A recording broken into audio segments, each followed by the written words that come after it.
ការរីកធំធាត់នៃ Block BRICS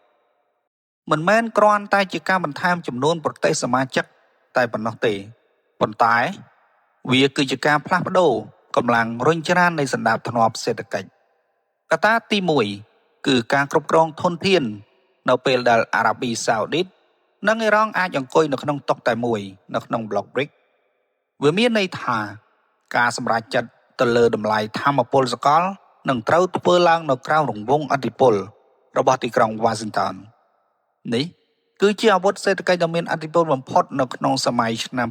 2026រហូតដល់ឆ្នាំ2030កត្តាទី2គឺការបង្កើតជំរើសហិរញ្ញវត្ថុការប្រើប្រាស់ប្រាក់ដុល្លារជាអាវុធដាក់ទណ្ឌកម្មបានធ្វើឲ្យប្រទេសជាច្រើនមានការភ័យខ្លាច BRICS Plus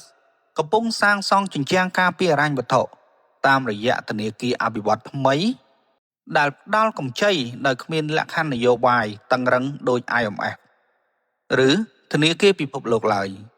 សម្រាប់ប្រទេសដូចជាកម្ពុជាឬឡាវវត្តមាននៃប្លុកនេះ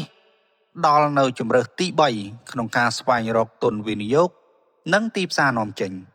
ទោះជាយ៉ាងណាក៏ដោយហានិភ័យដ៏ធំបំផុតគឺការប្រឆាំងពីសហរដ្ឋអាមេរិក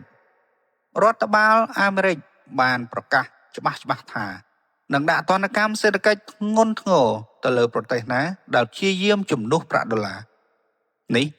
អាចនាំឲ្យពិភពលោកបែងចែកជាពីរប្រព័ន្ធហិរញ្ញវត្ថុដែលមិនចុះសម្រុងគ្នាដែលធ្វើឲ្យក្រុមហ៊ុនឯកជនពិបាកក្នុងការធ្វើពាណិជ្ជកម្ម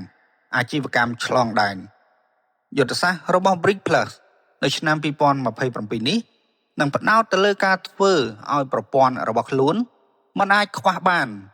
ដើម្បីបង្ខំឲ្យលោកខាងលិចទទួលស្គាល់ការពិតនៃពិភពលោកពហុពល